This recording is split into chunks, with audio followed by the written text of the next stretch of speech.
What you are about to see today is not easy for us to show. Hello and respect to you, dear friends. Thank you for being here with us again. This morning, before the sun was fully up, we received worrying news. In these mountains, when animals do not come back, it usually means one thing. A neighbor told us that a leopard has been seen in this area again. And today, it may have taken from our herd. For us, these goats are not just animals. They are our livelihood.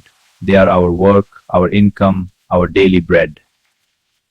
When one is lost, it is not a small loss. It is heavy. We do not know what we will find. Maybe they are hiding. Maybe they are injured. Or maybe something worse has happened. Stay with us until the end.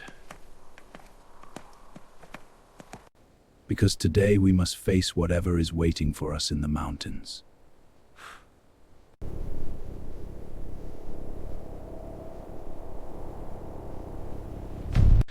We are walking toward the mountains now. The morning air is cold, but it does not feel fresh today. It feels heavy. Nori is walking behind me. Poppy is ahead, moving quietly, stopping from time to time to smell the ground. Dogs understand before we do. They feel danger in the wind. Last night the herd was complete when we guided them toward the upper grass. The weather was calm. There was no storm, no unusual sound. Everything seemed normal. But sometimes in these mountains, danger does not announce itself loudly. It watches, it waits. The leopard does not run carelessly. It studies. It chooses the weak moment. For those who live in cities, it may be difficult to understand of how much depends on a single animal. A goat is not only livestock, it is milk for the family. It is cheese we prepare by hand. It is sometimes the money we use for medicine, for tools, for winter supplies. When one goat is lost, it is not only an animal that disappears. It is part of our security. It is part of our work. We are climbing higher now. The path is narrow. Stones move under our boots. Poppy suddenly stops. This is not how he behaves during a normal walk. He lowers his head and begins moving slowly to the left. I follow him. There are hoof marks here, many of them. But the direction is scattered. This means the herd ran. Goats do not scatter without reason. I bend down and touch the ground. The soil is disturbed. There are deep marks, not from goats, wider, heavier. Look here. What is it? Tracks, fresh. I see. Nori comes closer.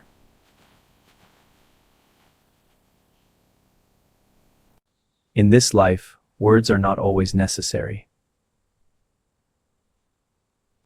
We move forward carefully.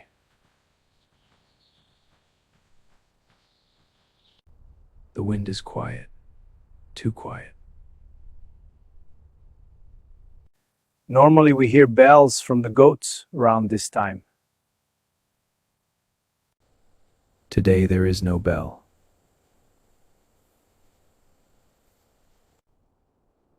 Today there is no bell.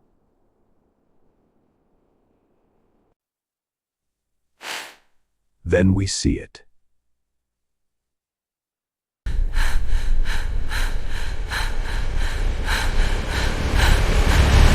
One goat is lying on its side near a large stone.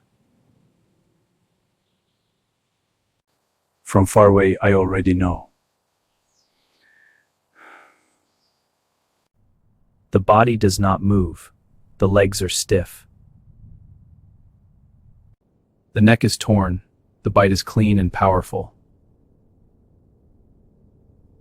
There is blood on the ground, dark and already drying.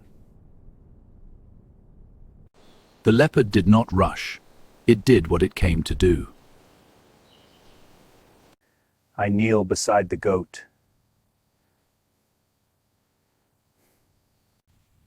This one was healthy, strong. It was carrying a kid. You can see it from the shape of her belly. That makes the loss heavier. Not only one life, but two. For many people watching from the UK or the United States, wildlife may feel distant, something seen in documentaries, in national parks, behind safe barriers. Here, wildlife shares the same ground with us. There are no fences in the mountains. There are no warning signs. I place my hand gently on her side. The body is cold now.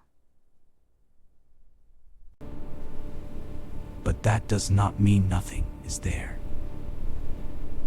As we move further, I notice something else. Tracks. Clear this time. Leaving without knowing would be worse.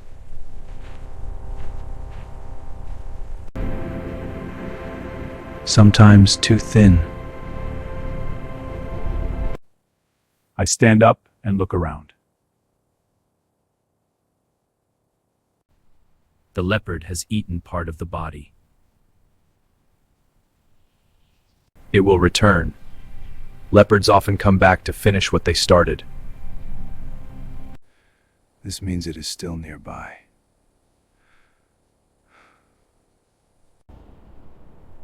Maybe watching us now. Poppy begins barking suddenly, facing up Hull. His bark is not playful. It is sharp, alert. I feel the tension in my chest. I scan the rocks above us.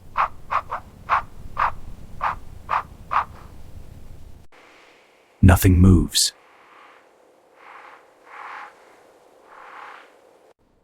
We are not finished.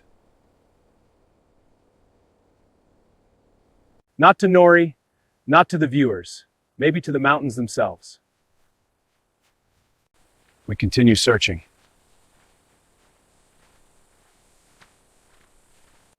If one goat is here, there may be another. The herd was missing more than one. I do not want to find another body, but we must be certain. The print is fresh, edges are still sharp. The claws are not visible. That is how you know it is a cat. Dogs leave claw marks, cats do not. Large paw prints in the soft earth near a small water path. I show it to the camera clearly. For those who may not be familiar, this is how we identify. In these mountains, you learn from signs. The land speaks, but only if you look carefully. We walk another 100 meters. Then we see feathers scattered on the ground, probably from a bird it caught earlier. A leopard does not rely on one meal. It hunts when it can. Nori stops suddenly.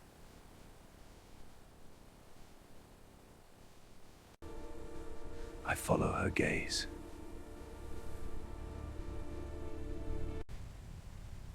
Another goat. This one is partly hidden between rocks. Only the hind legs are visible at first. My steps slow again. The same story. The same marks on the neck. This one has been eaten more. The predator was not disturbed here. I feel anger rise inside me. Not wild anger, not shouting anger, but a deep frustration. We work every day. We protect the herd. We guide them.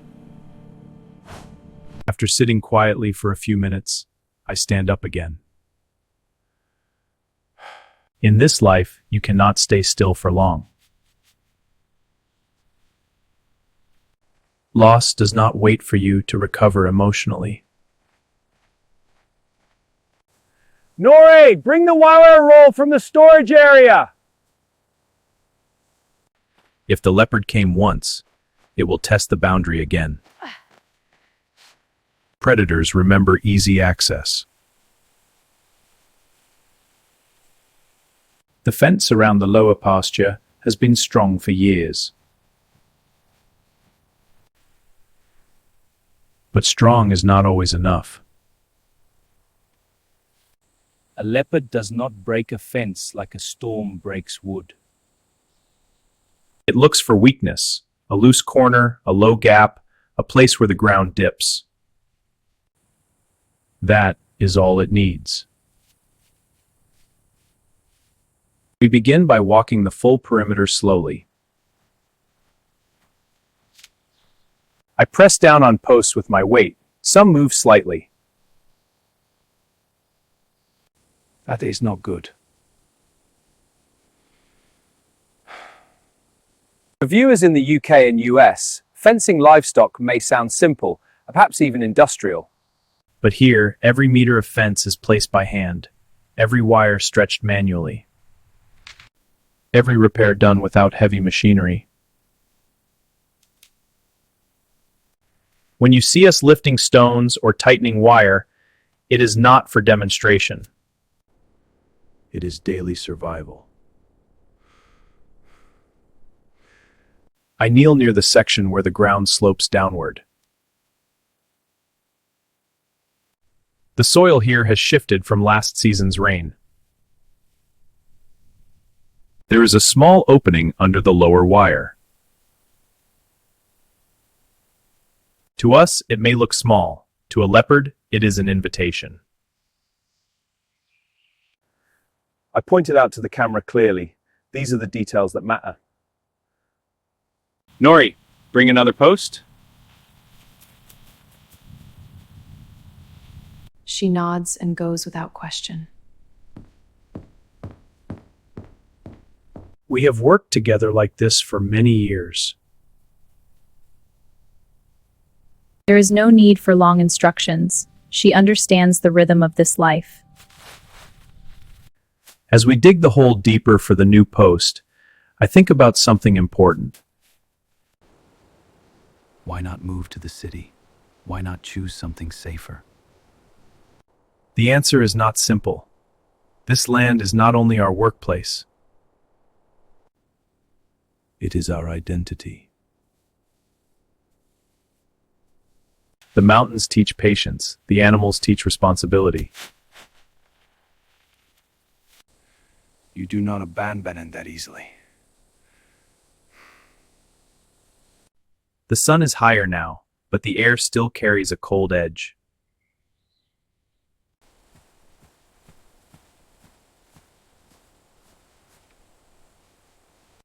Ready? Lower it. Okay, I've got it. Straight now.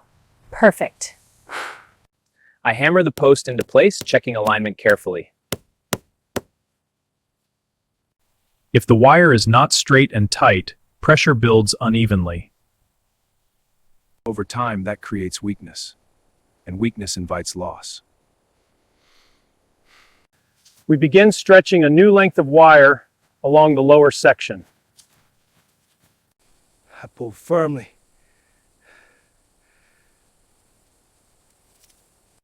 While Nori holds tension from the other side.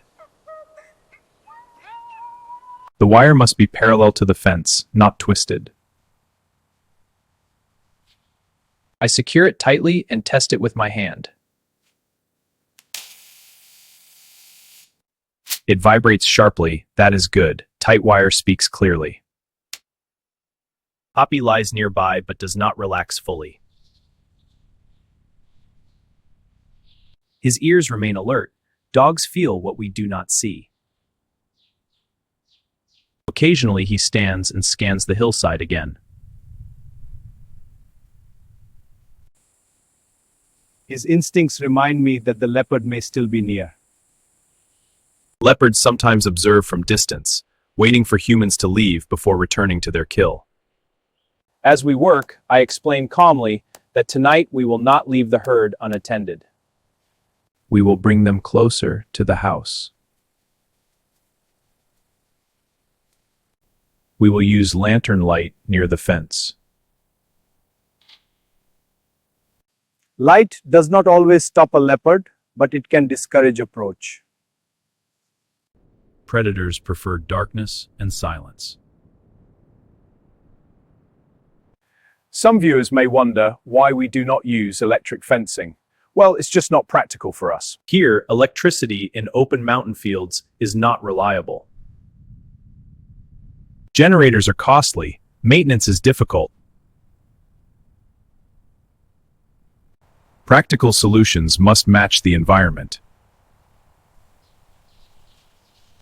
Strong wire, strong posts, close watch. This is our method. After securing the lower slope, we move toward the rear section near the rocky edge. This area concerns me more. The rocks create natural cover. A leopard can crouch unseen and leap easily. I examine the ground. There are faint signs, disturbed pebbles. Slight compression in the soil. It may have passed here before climbing upward. I speak softly but clearly to the camera. When you live close to nature, you must think like nature. That is not a dramatic statement. It is practical advice. Anticipate movement, anticipate behavior. Prepare before the next test comes. We reinforce this section with additional cross-wiring. It takes time. My hands grow stiff from pulling and twisting metal. But rushing this work would only lead to regret later. In many cases, the difference between safety and loss is patience.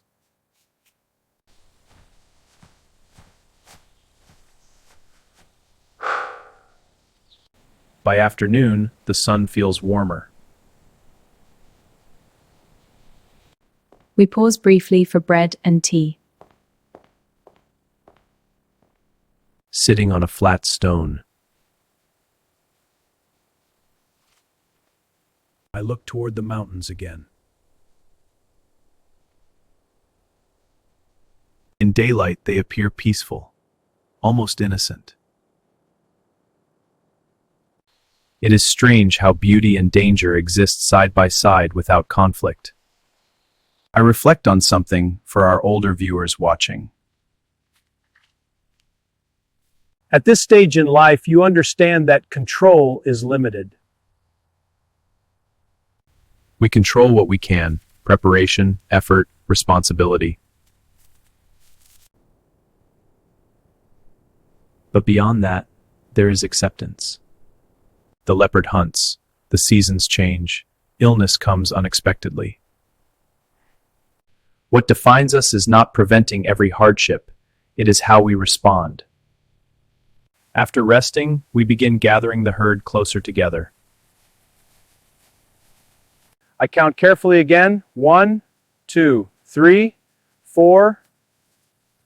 Each goat moves differently, some curious, some still nervous. Animals remember fear for longer than we think. They sense when something is missing. One older goat approaches me and nudges my arm gently. Perhaps searching for the companion that is gone. In these moments, you feel the weight of stewardship deeply. You are responsible not only for their bodies, but for their safety. Dear friends,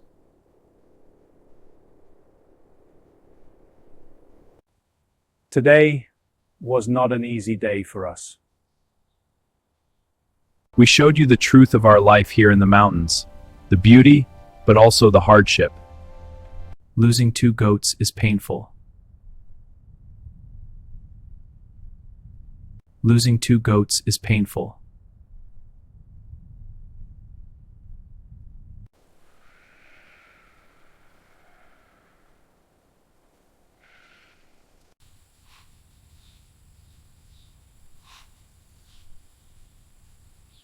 I've lived on this land my whole life. I know every stone, every blade of grass. I speak the truth, nothing more.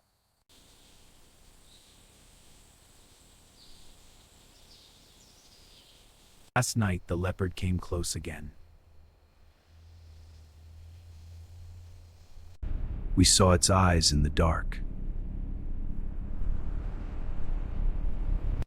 It is still somewhere in these mountains. The question now is, will it return? And if it does, will our preparations be enough? We would like to hear from you. For those of you who have experience with livestock or rural life, What would you do in our situation? strengthen the fence more, stay on night watch again. Your advice matters to us, and we read your comments carefully. If you want to continue this journey with us and see what happens next in the mountains,